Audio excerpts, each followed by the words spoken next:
Shalom. Waktunya kita merenungkan firman Tuhan. Mari kita berkonsentrasi. Segenap pikiran dan hati kita curahkan kepada firman Tuhan. Kita akan buka dari Matius pasal 11. Kita akan baca mulai 25. Matius 11.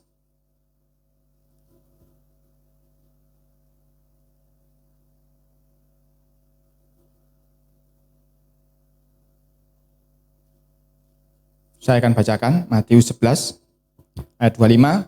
Pada waktu itu berkatalah Yesus, "Aku bersyukur kepadamu Bapa, Tuhan langit dan bumi, karena semuanya itu Engkau sembunyikan bagi orang bijak dan orang pandai, tetapi Engkau nyatakan kepada orang kecil." Saudara-saudara,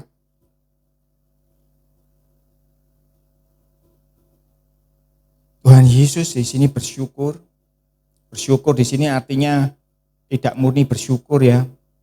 Karena kalau kita pelajari teks aslinya bisa bersyukur, bisa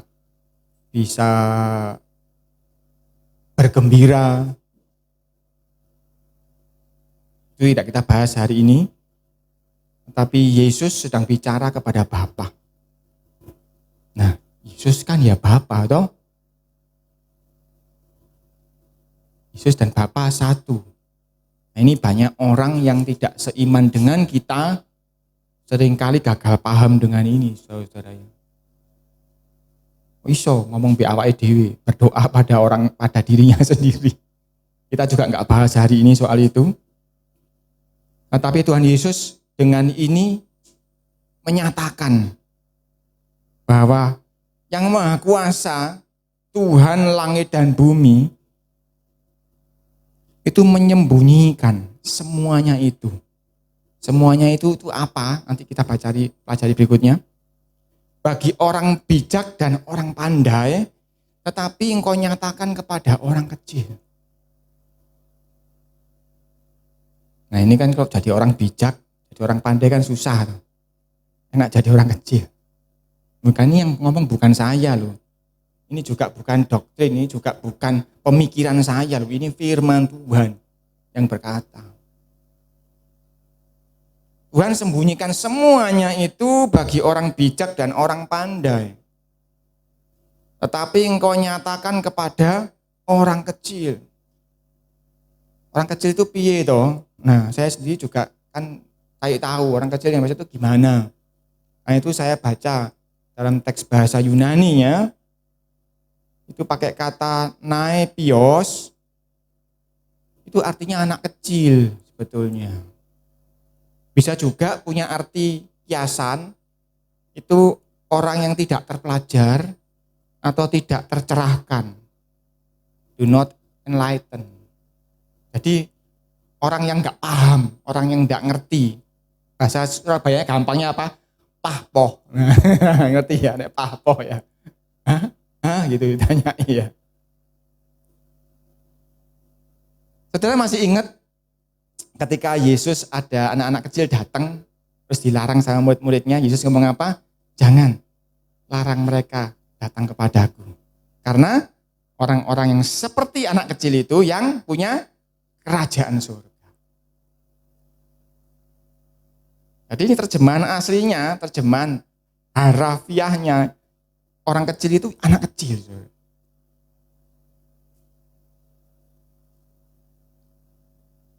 Dan ini nyambung dengan perkataan Yesus bahwa orang-orang yang seperti itu, seperti anak kecil itu yang punya kerajaan surga. Tentunya bukan artian anak kecil yang ngambekan, anak kecil yang rewel, bukan. Karena Rasul Paulus juga menyatakan bahwa supaya kita menjadi dewasa dalam iman.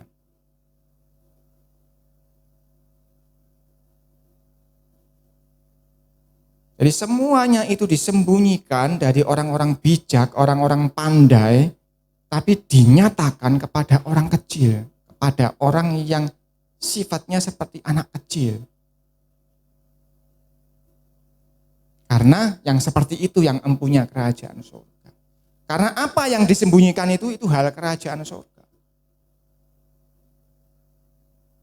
Jadi kalau saudara, aku kok gak sekolah dhuwur ya, gak jadi profesor, doktor, enggak usah sedih. Karena rahasia ini justru dimengerti oleh orang-orang kecil. Loh Pak, nek aku sekadung profesor Pak, enggak apa-apa, kamu jadi anak kecil lagi. Supaya engkau paham, kalau enggak bisa paham. Ayat 26, ya Bapa, itulah yang berkenan kepadamu. Jadi disembunyikan dari orang-orang bijak, orang-orang pandai, terus dinyatakan kepada orang kecil, itu berkenan kepada Bapa. Siapa yang mau berdebat kalau Bapak yang berkenan hal seperti itu? Ini keputusan dari tempat yang maha tinggi, kita tidak bisa ubah, kita tidak bisa komplain. Kita hanya bisa turuti, take it or leave it. Kalau engkau mau dapat dinyatakan itu, penyataan itu engkau harus menjadi seperti anak kecil. Ayat 27. Semua telah diserahkan kepadaku oleh Bapakku. Dan tidak seorang pun mengenal anak selain Bapa. Dan tidak seorang pun mengenal Bapa selain anak. Jadi semua orang yang mengikut Yesus itu sudah diserahkan oleh Bapa kepada anak. Artinya yang pilih itu Bapa sendiri. Kalau saudara saat ini terbilang sebagai orang-orang yang percaya Yesus sebagai Tuhan, itu saudara sudah dipilih oleh Bapa.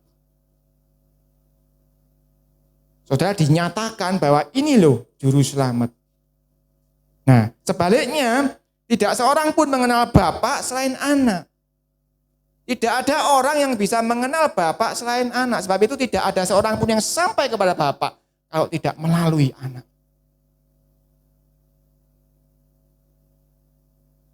Ternyata masih ada lanjutannya. Dan tidak seorang pun mengenal Bapa selain anak dan orang yang kepadanya anak itu berkenan menyatakan. Jadi kalau saudara-saudara mengerti mengenai Bapa, mengenai Tuhan kita yang Maha Kuasa, Yahuwah Elohim, itu berarti Yesus yang menyatakan kepada saudara sekalian. Karena itu kalau saudara ngomong sampai mulutnya muru kepada orang yang Tuhan Yesus tidak berkenan, orang itu tidak akan berubah menjadi percaya pada Yesus. Malah terjadi gegeran, bacok-bacokan. Karena itu mengabarkan Injil, Yesus tidak pernah ngomong, kok harus memaksa orang jadi percaya kepada gue, tidak pernah. Kabarkan saja. Kalau Yesus berkenan kepada orang itu, dia akan paham.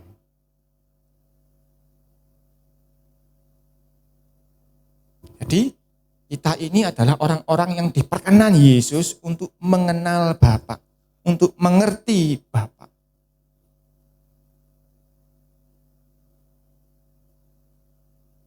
Orang-orang seperti apa sih yang Tuhan Yesus berkenan? Ya tentunya kita sudah tahu di awal tadi sudah ada bocorannya, yaitu orang kecil.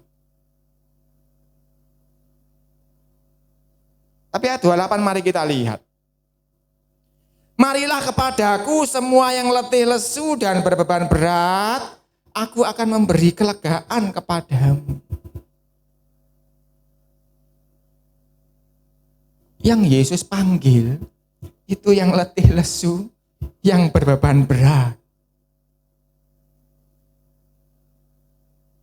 Bahkan Yesus pernah ngomong di kesempatan yang lain, yang butuh tabib itu bukan orang sehat, tetapi orang sakit.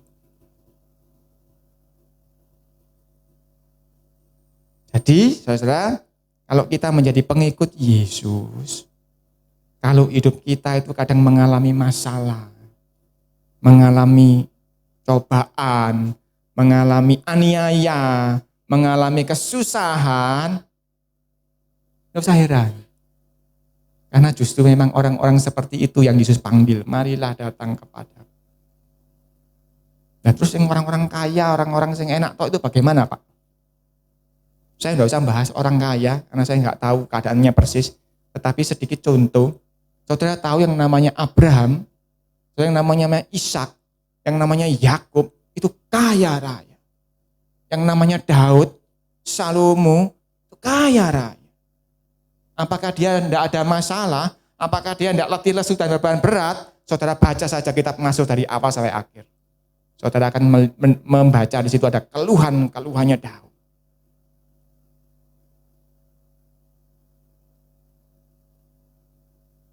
Jadi kadang-kadang saya mendengar, ini kalau Tuhan Yesus kok ini ya.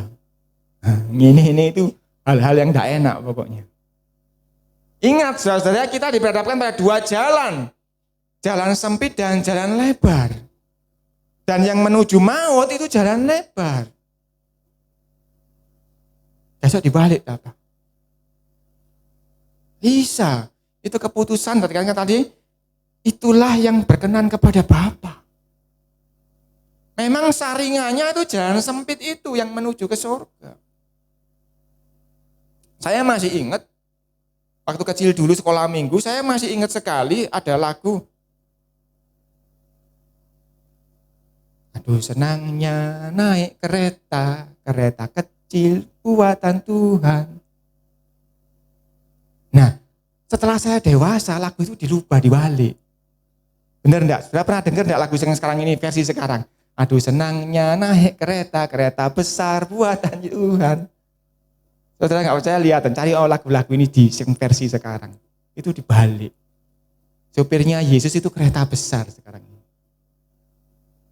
Saudara kadang-kadang mungkin tidak paham ya. Ini pekerjaan yang pelan-pelan membawa gereja ke arah yang salah. Dari sejak kecil. Karena setahu saya lagunya itu kereta kecil, supirnya Yesus itu. Karena memang dari awal Yesus sudah ngomong jalannya sempit.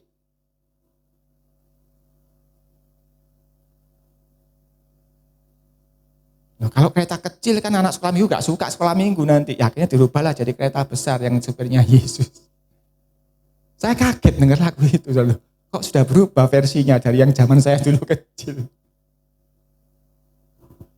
29 malah lebih lagi saudara. Orang letih, orang beban berat, disuruh datang, dijanjikan kelegaan. Tapi setelah datang kepada Yesus, perintahnya pikulaku. Loh orang letih loh. Oh gak disuruh ngeletak leye-leye Tuhan. Pikulaku yang kupasang dan belajarlah padaku karena aku lemah lembut dan rendah hati. Orang yang letih lesu, beban berat disuruh mikul kup, tidak mungkin dia mau pikul kalau dia tidak lemah lembut dan rendah hati. Jadi memang sama Tuhan, kuk itu diajarkan supaya kita menjadi seperti dia, lemah lembut dan rendah hati. Lalu buahnya dan jiwamu akan mendapat ketenangan. Ya masuk akal Pak. Ketenangan itu kalau saya disuruh ngeletak, laya-laya di pinggir pantai Kuta sana mungkin tenang. Tapi resepnya Tuhan Yesus berbeda. Loh, ini sudah bukan pemikiran saya. Loh, ini adalah firman Tuhan. Pikulaku yang kupasang. Itu dikatakan kepada yang letih lesu dan berbeban berat.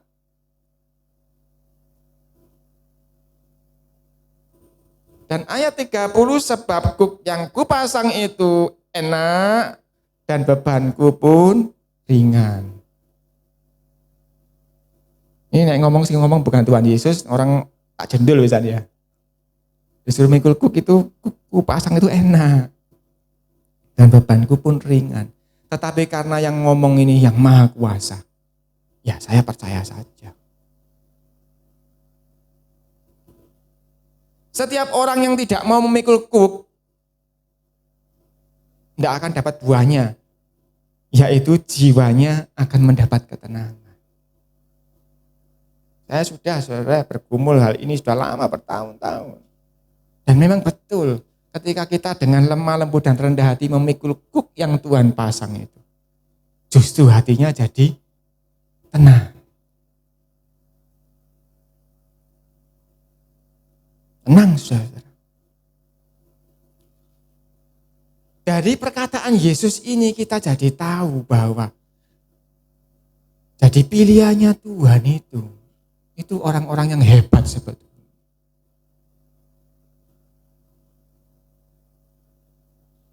Ndak hebat ya apa? Letih lesu, si isa kuat memikul kuk itu. Karena Tuhan Yesus ngomong apa? Karena dia itu maha tahu. Dia tahu bahwa segala yang engkau alami apa? Tidak melebihi kekuatanmu. Artinya ketika dia pilih saudara, dipanggil walaupun engkau letih lesu, dikasih kuk, dia tahu tidak melebihi kekuatanmu. Artinya orang-orang yang dipilih Tuhan ini orang-orang yang bisa menanggung lebih daripada orang-orang yang lain. Saudara kadang-kadang enggak paham kan ini kan.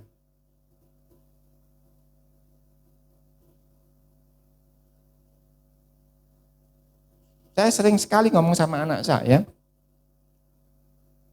Nah, papa itu dulu kecil, masih SD, SMP, cuci piring itu dulu giliran di sini ya. Itu sudah 2 bak besar gini penuh. Kalau papa suruh kamu nyuci piringnya papa mama 2 biji, itu bukan papa mama males dan tidak mampu menyucinya. Itu pekerjaan sangat-sangat kecil. Kalau papa nyuruh kamu nyuci piringnya papa mama itu untuk papa mama bagikan berkat untuk kamu. Kalau kamu nggak mau, tak korai dewe, tak ambil dewe berkatnya. Kalau saya suruh dia, anak saya cuci piring, artinya saya menghitung bahwa dia mampu melakukan itu.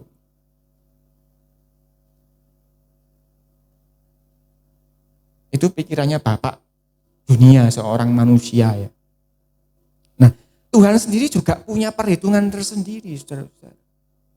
Ketika dia panggil saudara yang letih lesu dan beban berat, datang kepada Tuhan dijanjiin kelegaan, tapi kenyataannya diberikan kuk untuk belajar lemah lembut dan rendah hati. Kalau saudara seturut dengan omongannya Bapak, omongannya Tuhan Yesus, saudara akan mendapatkan ketenangan, karena ini janjinya dia. Dan saya sudah buktikan semakin engkau rela memikul kuk itu, semakin hatimu tenang. Semakin engkau mengerti siapa dia, semakin engkau bisa memandang dunia ini seperti Raja Wali yang di atas itu. Tertawa memandang dunia. Jadi saudara-saudara, hidup kekristenan itu bukan kehidupan berfoya-foya. Loh, enggak boleh seneng-seneng Pak. Loh, bukan enggak boleh, harus seneng. Walaupun engkau memikul kuk, harus seneng.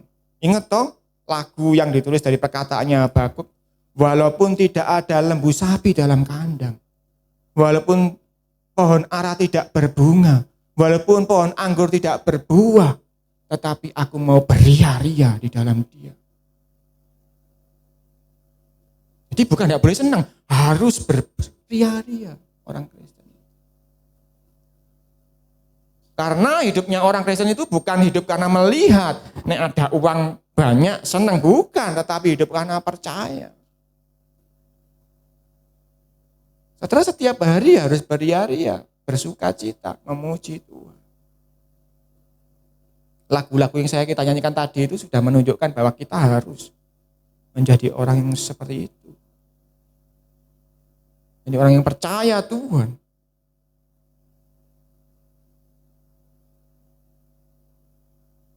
Nah, ini saya itu sebetulnya nggak mau bahas ini hari ini, tetapi Tuhan paksa kemarin balik sini lagi, buka yang lain balik sini. Supaya saya tahu bahwa hidup kekristenan ini bukan seperti yang dibayangkan kebanyakan orang. Seperti orang yang datang ke dukun, aku akan lepas dari bebanku.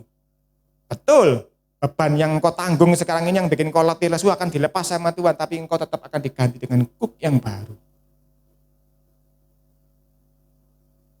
Dan ketika kita mikul kuk itu harus mengiring dia. Kalau enggak kita enggak akan kuat. Sebab jalan kita itu jalan yang sempit. Yang semuanya serba dibatasi sama firman Tuhan. Enggak boleh ini, enggak boleh itu, enggak boleh ini, enggak boleh itu. Banyak kan? Kenapa kok Tuhan membahas ini? Apa sebetulnya yang disembunyikan tadi? Kita buka Matius ini ke atasnya, ayat 2. Tadi kan ayat 25, ini ayat di awal, ayat 2. Ini awalnya kenapa Yesus mengatakan bahwa semuanya itu disembunyikan buat orang yang pandai dan bijaksana. Kita baca Matius 11 ayat 2. Di dalam penjara, Yohanes mendengar tentang pekerjaan Kristus. Sudah tahu ya, Yohanes Pembaptis ini ditangkap sama Herodes. Yohanes yang sepupunya Yesus ini, Yohanes yang menjadi bentara, menjadi pembuka jalan buat Yesus, ditangkap, dipenjara, dan nantinya dipenggal.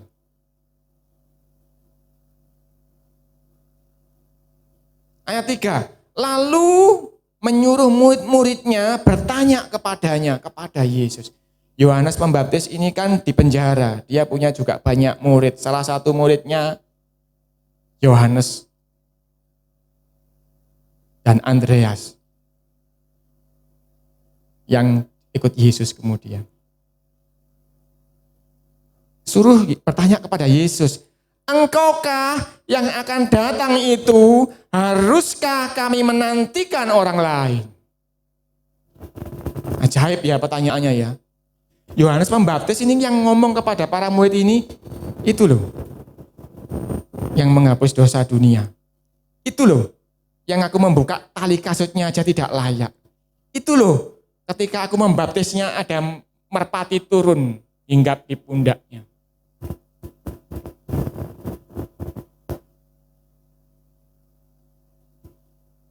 Ini yang bertanya Yohanes Pembaptis loh saudara-saudara.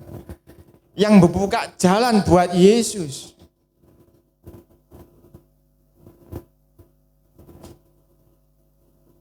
Engkaukah yang akan datang itu?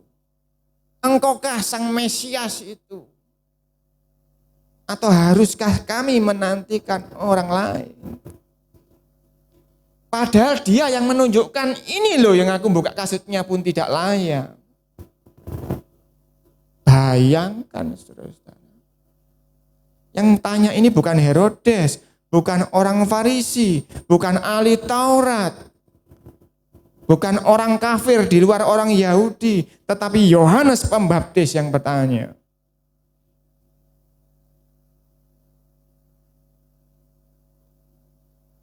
Tidak dijelaskan kenapa Yohanes Pembaptis bertanya itu, tetapi ini perkiraan saya, yang ini pikiran saya ya.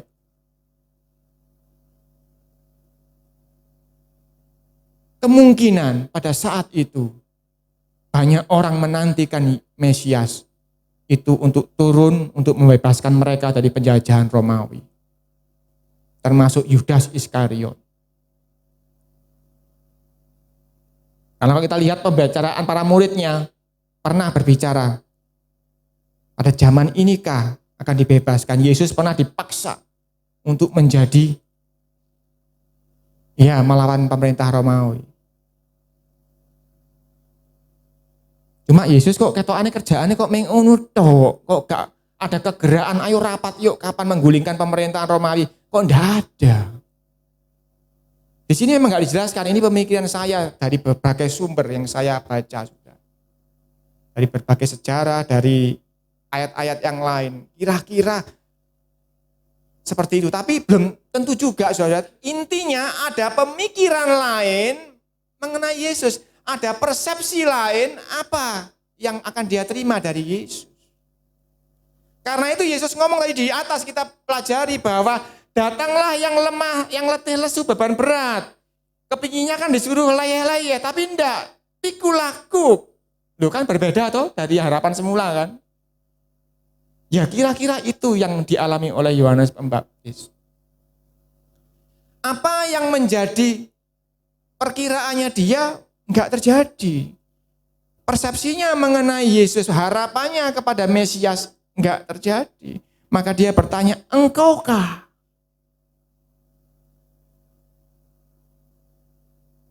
Tapi karena Yesus berbicara kepada Yohanes Pembaptis, bicara kepada seorang Yahudi, jawabannya tepat pada sasaran. Ayat yang keempat, Yesus menjawab mereka, pergilah dan katakanlah kepada Yohanes apa yang kamu dengar dan kamu lihat. Orang buta melihat, orang lumpuh berjalan, orang kusta menjadi tahir, orang tuli mendengar, orang mati dibangkitkan. Sebab apa yang dikatakan Yesus inilah yang dinubuatkan oleh Nabi Yesaya. Kita buka Yesaya, lompat dulu ke Yesaya. Nanti kita kembali ke Matius ini. Yesaya 35 ayat 3.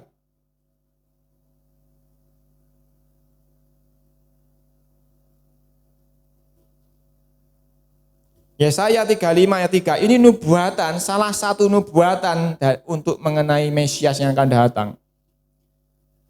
Kuatkanlah tangan yang lemah lesu dan teguhkanlah lutut yang goyah. Lihat saudara. Firman ini, nubuatan mengenai Mesias ini ditujukan kepada orang yang bagaimana? Tangan yang lemah lesu, lutut yang goyah. Dia tidak ngomong kepada, hai orang-orang yang gagah perkasa, hai orang yang cerdik pandai, orang bijaksana, hai orang-orang kaya yang kekuatannya besar. Tidak. Kuatkanlah tangan yang lemah lesu dan teguhkanlah lutut yang goyah. Nabi Yesaya sedang bicara kepada orang yang lemah lesu, yang lututnya goyah, yang gemeteran, kelotean. Katakanlah kepada orang-orang yang tawar hati. Nubuatan mengenai Mesias ditujukan kepada orang yang tawar hati juga. Tahu yang namanya tawar hati? Gak asyik belas hati ini. Ilfil sudah. Wis lapo-lapo wis gak ada harapan. Tawar hati kalau dibumboni lagi jadi bunuh diri nantinya. Kuatkanlah hati, janganlah takut. Lihatlah Tuhanmu akan datang dengan pembalasan dan dengan ganjaran Tuhan. Ia sendiri datang menyelamatkan kamu. Ayat 5. Pada waktu itu mata orang-orang buta akan dicelikkan. Dan telinga orang-orang tuli akan dibuka. Ayat 6. Pada waktu itu orang lumpuh akan melompat seperti rusa. Dan mulut orang bisu akan bersorak-sorai. Sebab mata air memancar di padang gurun. Dan sungai di padang belantara. Jadi janji mengenai Mesias ini diberikan kepada orang-orang yang hidupnya gersang seperti padang gurun, seperti padang belantara. Saudara, kalau hidupmu mengalami gangguan, godaan, kesusahan, Mesias itu untukmu.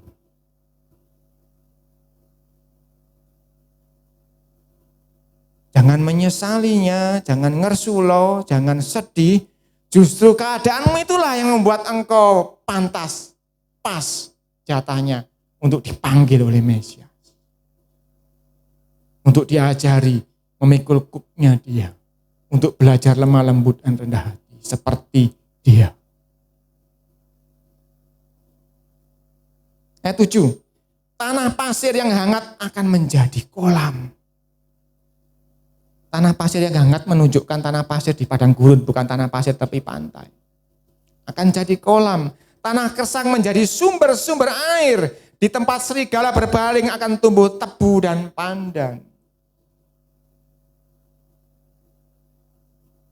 Kalau saudara datang ke area tempatnya serigala, saudara cari domba pasti angel dong. Tapi di sana ada tebu dan pandan. Itu suatu kiasan bahwa tempat itu penuh dengan makanan. Artinya Yesus datang, Mesias datang bukan untuk mengerjakan perkara-perkara gampang.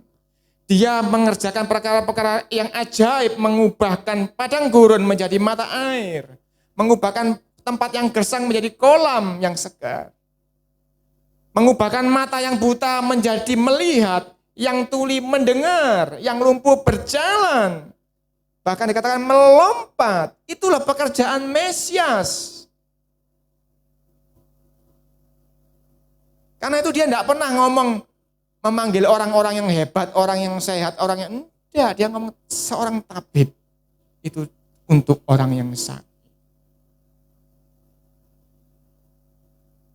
Saudara tidak perlu minder, tidak perlu nelongso. Kalau keadaanmu saat ini, apapun yang kau alami ini menurutmu kesusahan, menurutmu aniaya, menurutmu beban, menurutmu keadaan yang tidak enak. Karena justru itulah engkau di dalam orang yang dipanggil oleh Yesus. Hai, mari ke sini yang letih, lesu, dan beban berat. Justru mungkin kalau keadaanmu tidak seperti ini, mungkin engkau tidak kenal Yesus.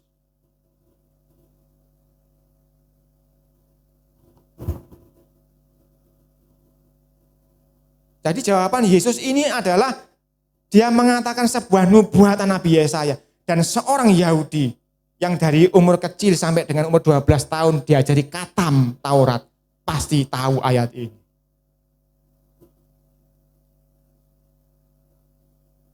Dan puji Tuhan, akhirnya Yohanes Pembaptis dipenggal oleh Herodes. Loh, kok puji Tuhan? Sebab setiap orang yang tahanan politik tentu akan dipaksa untuk berubah pikirannya menjadi pengkhianat. Kalau sampai Yohanes Pembaptis dibebaskan, justru artinya dia melepaskan Yesus.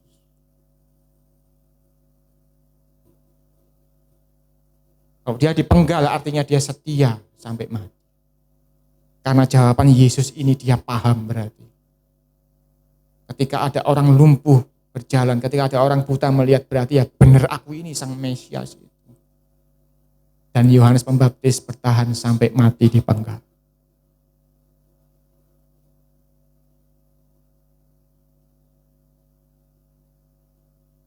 Ngeri Pak, masa ujung-ujungnya harus seperti itu. Saudara kalau pernah yang di grup WA pernah melihat yang di-share sama Bapak Abed, seorang yang akhirnya keluar lagu mengikut Yesus keputusanku. Dia tidak mati dengan beger-beger, enggak. Dia mati dengan ketenangan. Kira-kira seperti itu kalau engkau berjalan dengan Yesus. Apapun yang engkau alami, engkau akan mengalaminya dengan ketenangan. Kita kembali lagi ke tadi Matius 11. Tadi kita sampai ayat ke-5. Pergilah dan katakanlah kepada Yohanes apa yang kamu dengar dan kamu lihat. Orang buta melihat, orang lumpuh berjalan, orang kusta menjadi tahir, orang tuli mendengar, orang mati dibangkitkan. Dan kepada orang miskin diberitakan kabar baik. Terus orang kaya ya apa Pak? Tahu. Kalau saat ini keadaanmu tidak seperti yang kau impikan menjadi miliuner mungkin. Mengucap syukurlah karena keadaanmu ini pas dengan ayat ini. Artinya engkau memang jatahnya mengenai. Sebab kepada orang miskin diberitakan kabar baik. Loh, kabar baik ini untuk orang miskin toh. Kayak ya Pak Abraham ya apa Pak? Daud ya apa Pak? Sudah baca di Matius pasal 5 ada dikatakan berbahagialah orang yang miskin di hadapan Tuhan. Karena dia yang empunya kerajaan surga.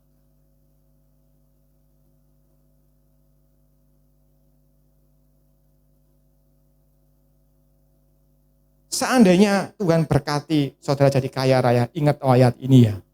Kalau engkau tidak miskin di hadapan Tuhan, bisa-bisa saudara keluar dari gengnya Tuhan Yesus. Karena berita baik itu diberitakan untuk orang miskin. Kalaupun saudara secara finansial kaya, ya puji Tuhan. Tetapi engkau harus menganggap itu bukan kekayaanmu, engkau harus miskin di hadapan Tuhan. Kalau itu bukan kekayaanmu, artinya pikiran dewe ya. Sudah sering kita ajarkan di sini.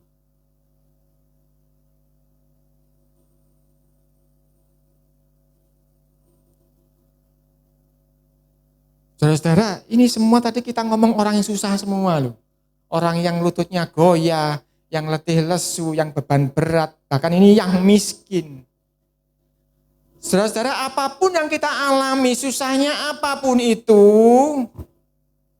ada satu hal yang saudara harus kenali bahwa aku mengenal Yesus. Saudara, orang-orang yang dipilih Tuhan ada di dalam gengnya dia. Di dalam kubunya Yesus Kristus.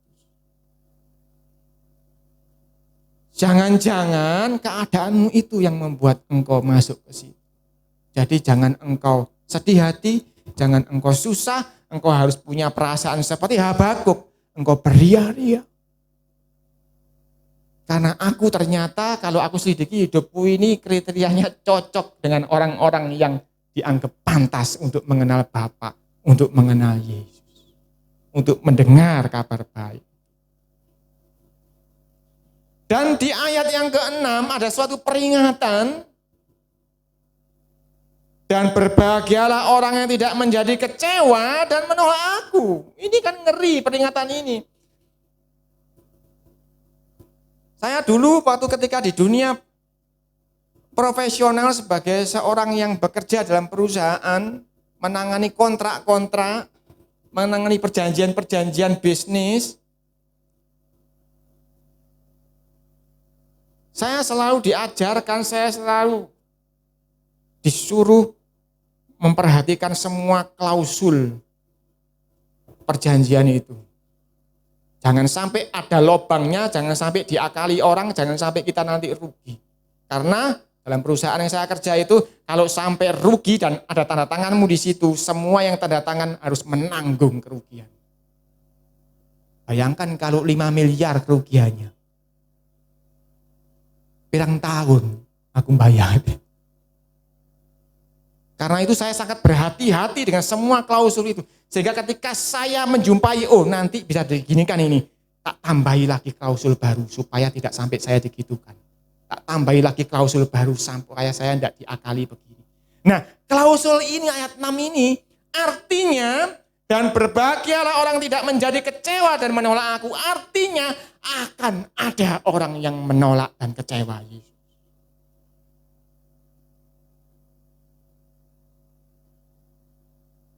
Baru kemarin saya ngelihat YouTube ini. Emane ya?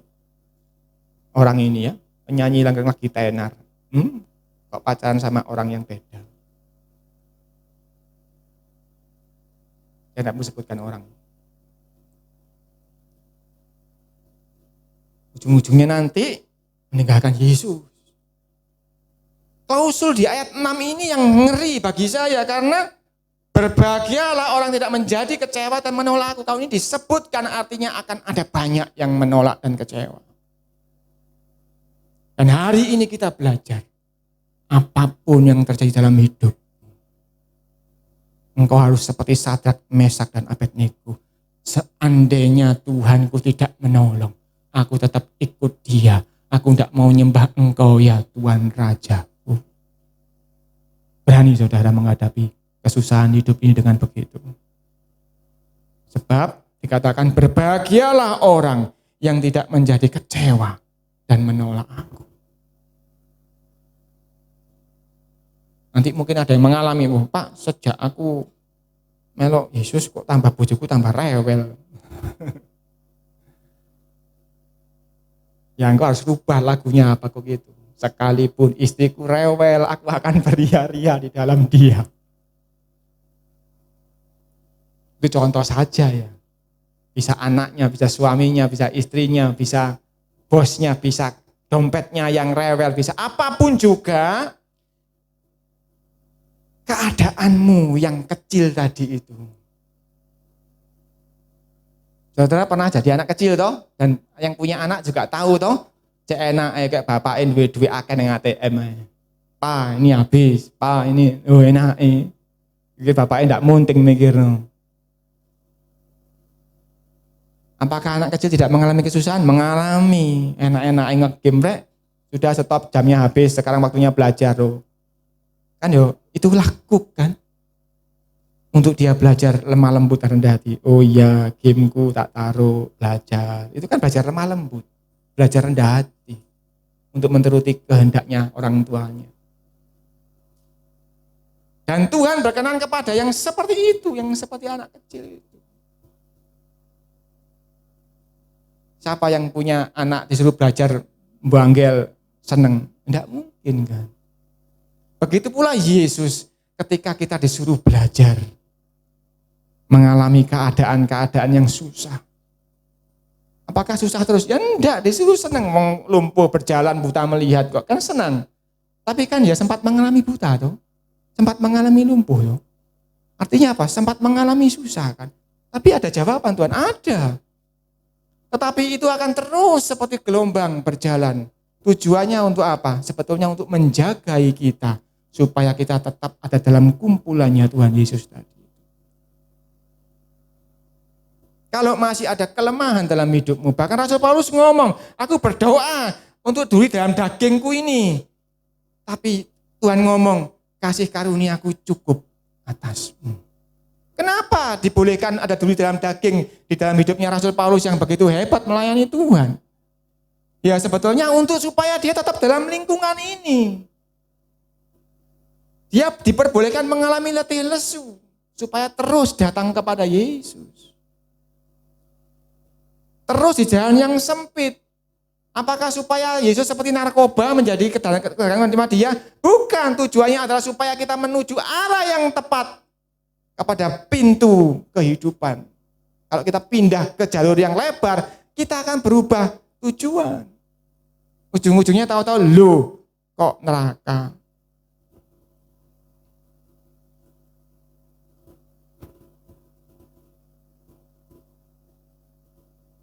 Berita mengenai Yesus Mesias itu, semuanya itu disembunyikan. Ternyata apa yang disembunyikan? Ternyata Yesus Mesias itu disembunyikan buat orang-orang bijak dan orang pandai. Nah, Yesus mengomong itu karena di awalnya Yohanes Pembaptis sempat meragukan.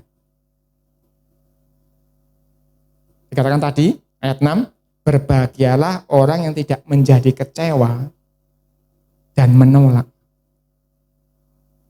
Tidak usah menolak, kecewa saja. Yohanes Pembaptis ini sempat kecewa toh. Berarti kan dia sudah separuh ini kecewa, belum menolak. Apa yang terjadi?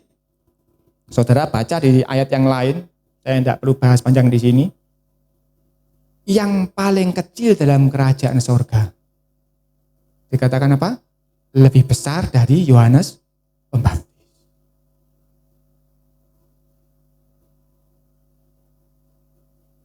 Jadi, jangankan menolak saudara-saudara ya, saya sarankan benar ini.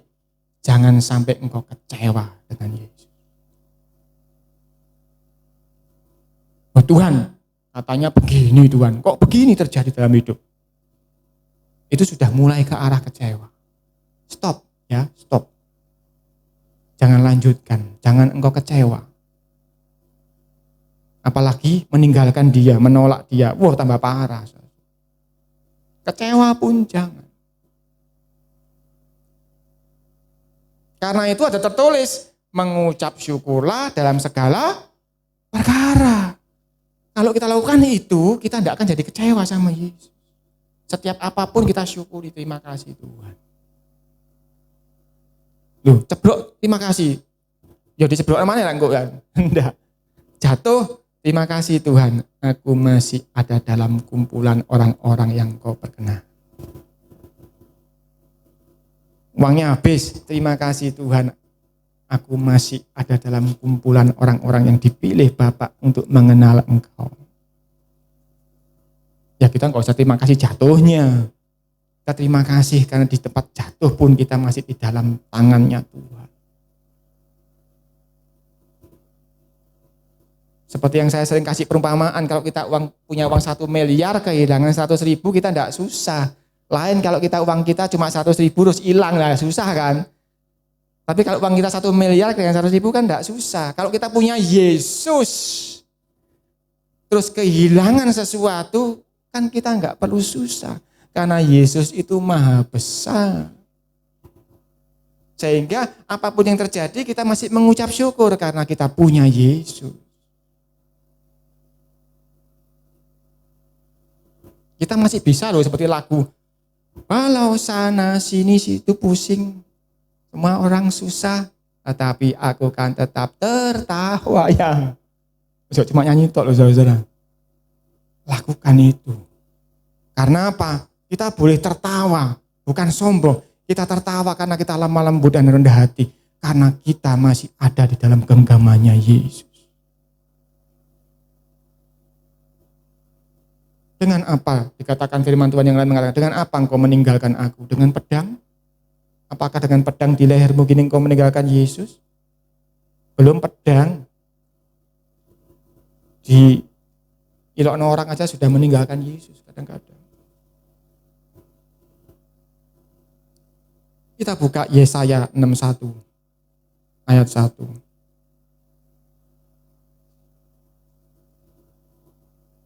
Kepada orang miskin diberitakan kabar baik. Nah itu ngeri saudara.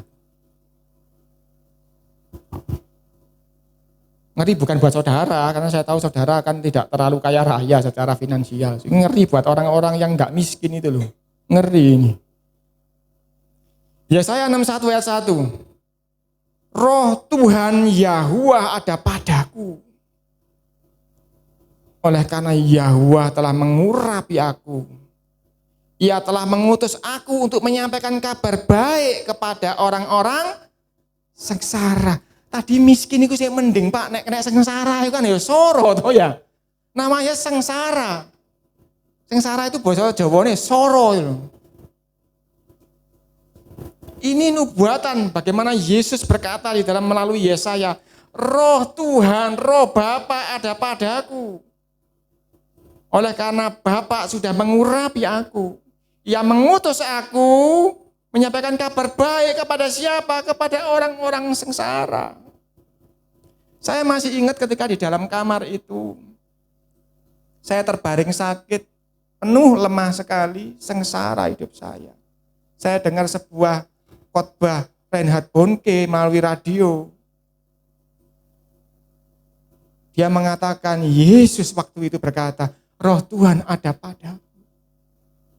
Untuk menyampaikan kabar baik kepada orang sengsara. Saya langsung tuh Pak, lah aku orang sengsara.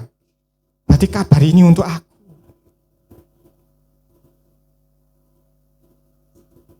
Dan detik-detik berikutnya, saya sembuh. Karena saya beriman bahwa berita ini untuk aku berarti. Kabar baik ini berarti untuk aku karena aku sengsara. Saya turun dari kasur beberapa langkah sudah tidak kuat, balik lagi. Itu kan tandanya orang jantung toh, diperiksa sama Bapak Gideon, jantungnya sehat. Loh ya apa? Apa enggak sengsara? Ketika saya mendengar firman ini, saya jadi sembuh. Karena saya beriman, berita ini untuk aku karena aku sengsara.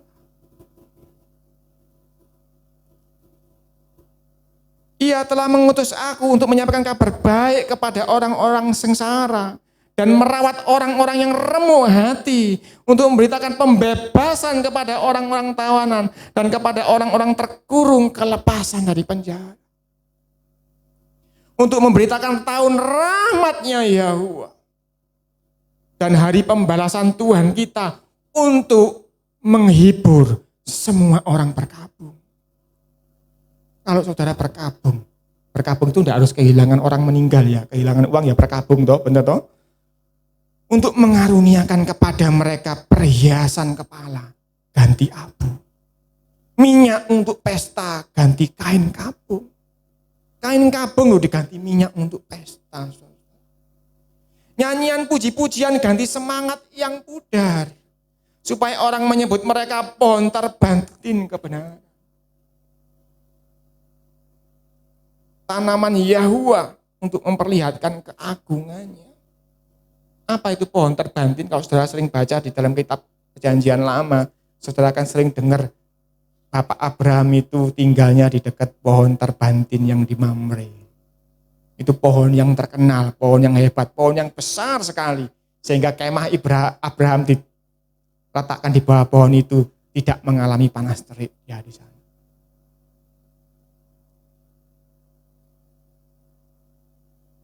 Kalau engkau mengalami remuk hati, kalau engkau mengalami sengsara, kalau engkau mengalami tertawan, tahu tertawan? Aku iki bojo harus dinginekno, kok dingonokno. Nah, itu tertawan saudara ya. Kok diperlakukan seperti tawanan. Seperti kehendaknya orang itu kan ya. Kalau kita diperlakukan seperti kehendaknya orang itu kan kita tertawan, seperti tawanan. Mungkin dengan tetangganya, mungkin dengan anaknya, dengan orang tuanya, kadang-kadang kita posisinya tertawan. Harus mengikuti maunya yang orang itu. Kalau engkau tertawan, kalau engkau terkurung, kalau engkau dianiaya orang, Tuhan akan membalas. Kabar baik ini untuk orang-orang susah, orang-orang miskin, orang-orang kecil tadi itu. Saudara-saudara.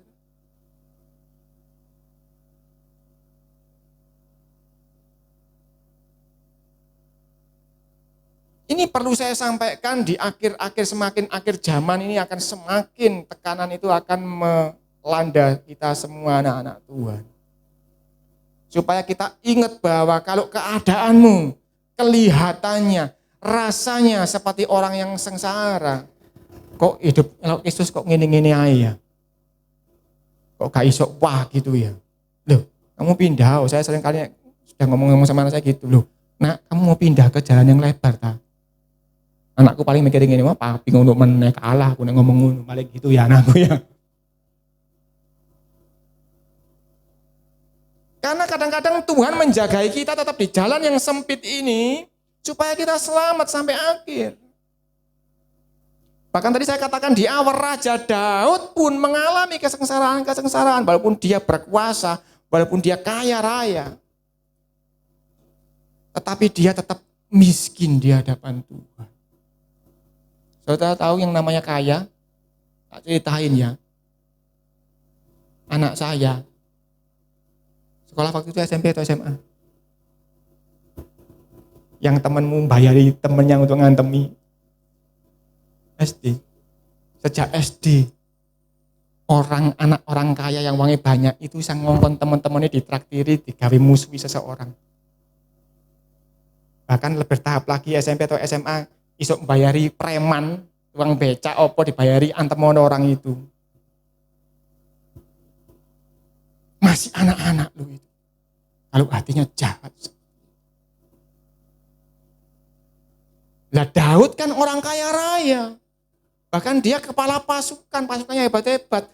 Anaknya berontak kan suruh aja 3 orang, 4 orang. Nggak usah perang. Engkau menyelinap saja, bunuh anak itu. Bisa toh? Bisa, wong tentaranya dia itu nyelinap menghadapi, melewati pasukan, ngambil air di Bethlehem, bisa kok. Dia bisa kirim dalam kutip ninja-ninjanya Daud kan banyak. Kalau cuma bunuh 1 orang aja itu pekerjaan sipil. Gampang. Tapi Daud malah melarikan diri. Itu loh, walaupun dia orang kaya, dia miskin di hadapan Tuhan.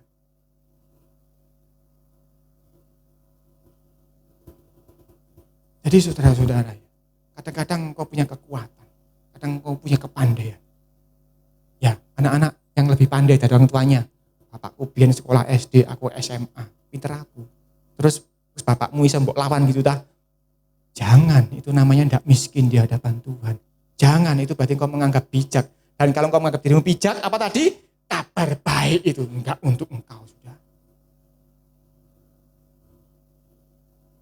Sebab kabar baik itu disampaikan untuk orang-orang kecil. Untuk orang-orang miskin.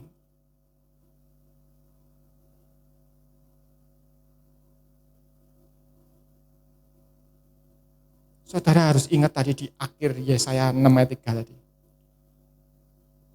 Supaya orang menyebutkan mereka pohon terbanting kebenaran, tanaman Yahwa untuk memperlihatkan keagungannya. Kalau Tuhan tolong saudara, kalau Tuhan memperbaiki keadaan ekonomi, memperbaiki keadaan sosial, memperbaiki kesehatan, memperbaiki apapun juga, engkau harus tahu ujungnya harus supaya Tuhan diagungkan.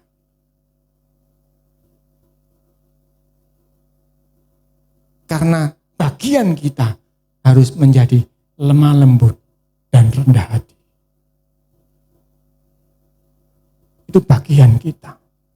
Bagiannya Tuhan diagungkan, dimuliakan.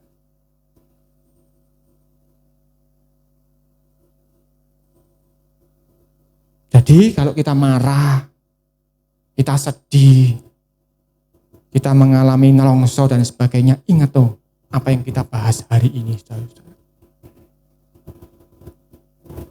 Kalau engkau marah, mungkin engkau punya kekuatan bisa membalas, ingat engkau harus miskin di hadapan Tuhan. Engkau harus menjadi orang kecil.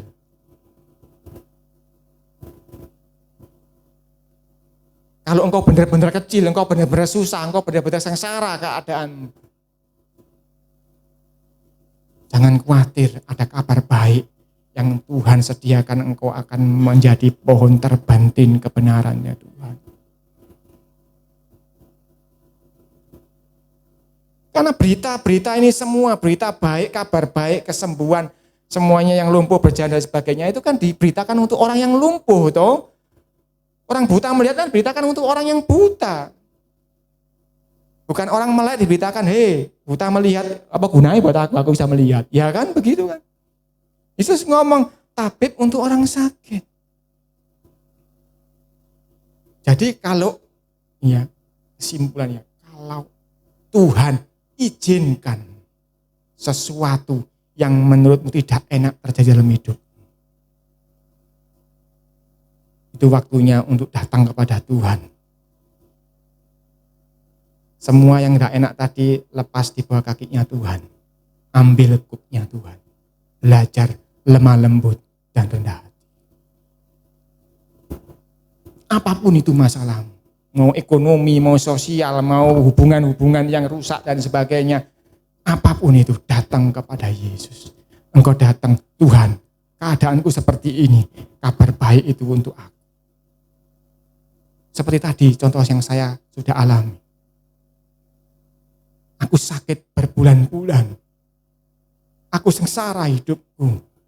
Kabar baik berarti itu untuk aku. Sebab kabar baik itu dikatakan untuk orang-orang sengsara. Untuk orang-orang yang susah-susah tadi.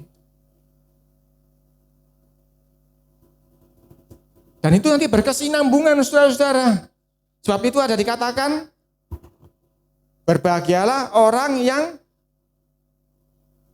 mengalami berbagai-bagai pencobaan. Loh, saudara sudah hafal ya toh?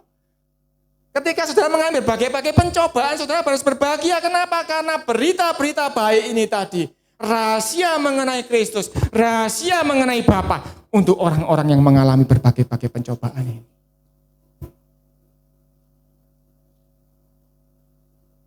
Tuhan, isok gampang kok digawe angel. Enggak, bukan begitu. Memang jalannya menuju ke sorga itu jalan yang sempit ini. Ketika Anda mengalami hal-hal yang sempit itu artinya saudara sedang di jalur yang benar. Teruskan saja, beria-rialah seperti Habakuk. Dan percayalah, berita baik itu akan datang kepada. Apapun keadaan. Kan butuh berita baik toh yang mengalami kesusahan tadi.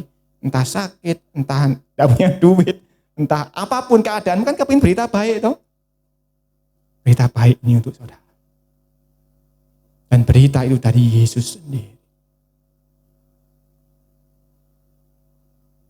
Kalau engkau boleh mengalami semua itu, artinya tadi itu ayat yang awal kita baca.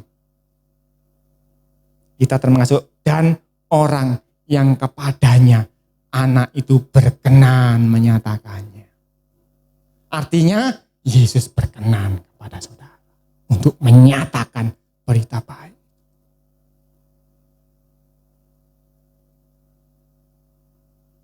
Setelah mendengar ini jangan punya pikiran gitu, aku tak sorot terus ya Pak. Aku tak miskin aja, aku tak sakit aja. Jangan. Karena saudara harus menunggu berita baik itu dan saudara harus mengalami berita baik.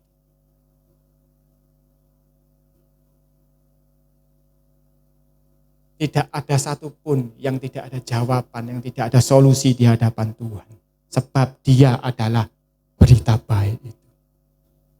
Kalau saya boleh pakai istilah yang paling singkat, berita baik itu sama dengan apa? Injil. Injil adalah kabar baik. Injil itu artinya kabar baik. Karena itu kalau saudara percaya dengan Injil, saudara percaya dengan kabar baik. Apa itu kabar baik? Yesus itu kabar baik. Mari kita duduk dalam doa. Bapa yang maha besar, Engkau punya langit dan bumi Tuhan. Engkau memenuhi alam semesta. Engkau dahsyat, Engkau begitu tinggi, tidak terjangkau. Engkau tidak tersentuh, bahkan dicari pun kadang tidak menemukannya. Tetapi Engkau berkenan kepada kami-kami ini yang kecil Tuhan. Hari ini kami tahu isi hati-Mu Tuhan. Kadang kami tidak terima dengan keadaan. Kenapa menimpa kami? Kenapa aku jadi begini? Padahal justru inilah pilihan Tuhan atas kita, saudara-saudara. Kita diizinkan ada di jalan yang sempit ini. Untuk dijagai senantiasa. Seperti Dia menjagai biji matanya. Dia akan menjagai engkau tetap berada di jalan yang sempit. Jangan gundah gulana, jangan susah hatimu. Kalau engkau mengalami jalan yang sempit, beria-rialah. Karena keselamatan itu ada bersamamu. Sang juru selamat itu berjalan menggandeng engkau dengan tangan kanannya yang penuh kemenangan. Setiap kesusahan, setiap problema dalam hidupmu, engkau boleh hadapi dengan beria-ria seperti Habakuk. Bahkan engkau boleh menghadapinya dengan tertawa. Kalau engkau percaya bahwa Sang Penyelamat itu bersama dengan engkau. Tetapi bersama dengan Yesus itu tidak menjadi jumawa, tidak menjadi sombong, tetapi justru kita belajar mengenakan kuk untuk belajar lemah lembut dan rendah hati seperti Dia.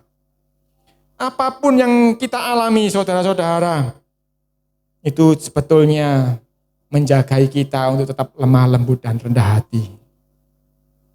Ini mekiano mata sikato rana masini. Tuhan, yang hamba-Mu sampaikan hari ini tidak masuk akal Tuhan. Irana masuk mekenamu. Karena itu kami perlu Roh-Mu Tuhan. Untuk memahami yang tidak masuk akal ini Tuhan. Karena kami tahu kalau kami boleh mendengar uraian firman Tuhan hari ini. Artinya kami diberikan kuasa untuk menjadi pelakunya. Artinya kami diberikan karunia untuk mengerti kabar baik ini Tuhan. Biarlah kami boleh menjadi seperti yang Engkau mau. Menjadi pohon terbantin kebenaran-Mu Tuhan. Supaya nama Tuhan diagungkan. Ini Tuhan kami anak-anak-Mu. Orang-orang kecil di hadapan-Mu. Kami siap Tuhan. Belajar kepadamu. Di dalam nama Yesus, kami naikkan syukur ini. Haleluya. Amin. Tuhan Yesus memberkati kita semua.